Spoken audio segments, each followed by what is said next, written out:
ตอนนั้นหนังสปีกตาตะเหียนแมนถ้าจะล้อมแมนนี่มันกระตาเต้นี่คือชื่อรถเต้ร้อยกูเปอร์คาบินาโปรอะแต่รอยไอ้ตูดไหมรถเต้ร้อยนี้แต่มากระตาไปมาปลาคลากอดอดจำท่าชมูคาบินาโปรได้กอดจำท่ารถเต้ร้อยนงกระตาจำจังกับบ้านเงยสูโปรไปปัดจากนงกระตาเหม็นดอกจังปีกระตามาก่อนดอกอันนี้มัดยังกับโลเปย์ยังกับโลรถเต้นี้ยังไม่รำลอยเหมือนกันลอยต่างอัดเตี้ยลอยต่างยืนเนี่ยกับโลให้อะแต่รอยนั่งมีแหละขนาดพิเศษไอ้เกย์คลาមានលក្ខណៈពិសេសជាច្រើនដែលយើងអាចយល់កត់សម្គាល់បាន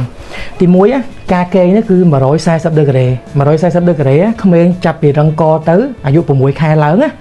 គឺគាត់លែងចង់កេងផ្ទាល់ហើយគឺគាត់ចង់មើលទេសភាពទូទៅជុំវិញខ្លួនគាត់កម្ពស់ល្មមអាចដាក់ជើងបានកង់8កង់មានចំនួន8គ្រាប់ហើយបូមមាននៅខាងមុខហើយដុំដែលបងប្អូនឃើញនេះក៏ជាបូមដែរពេលដែលយើងរុញឡើងទួលវាដូចជាដៃពីងពីងដៃក្តាមអញ្ចឹងគឺរុញឡើងតែម្ដងអត់ឲ្យរលាក់ខ្លាំងបងប្អូនឃើញកន្លែងដាក់អីវ៉ាន់គាត់តែតូចតែដាក់អីវ៉ាន់បានច្រើនមែនតើកតាបទឹកដោះកតាបវែងមកលំមរបស់កូនគឺដាក់ចូលបានហើយមាំមែនតើអាចតទម្ងន់បានល្អព្រោះមានឆ្អឹងដែកទប់នៅពីក្រោមមានដបូលអាចបាំងថ្ងៃបាំងអីបានជាដបូលដែលការពារ UV ហើយពីខាងក្រោយនេះអាចផ្អែកបានមួយកម្រិតទៀតខ្យល់ចេញចូលល្អគឺ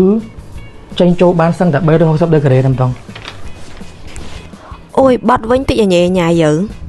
ចំពោះការបត់វិញមហាសែនស្រួលយើងគ្រាន់តែចុចបេតុង2នេះមកជាបេតុងសុវត្ថិភាពបាទបត់ចុះវាប្រើកម្លាំងស្នំកាច់ជាការស្រេចស្រួលតែធ្ងន់អត់ធ្ងន់ទេ5គីឡូ6មិនធ្ងន់មិនស្រាលយើងកាន់ទៅដឹងតែហាប់ណែនល្អហ្មងតែបើអ្នកមានប៉ានៅចិត្តណាយើងថាទៅធ្ងន់ទៅឲ្យគាត់ស្ពាយទៅតម្លៃ$169 Cooper Cabina Pro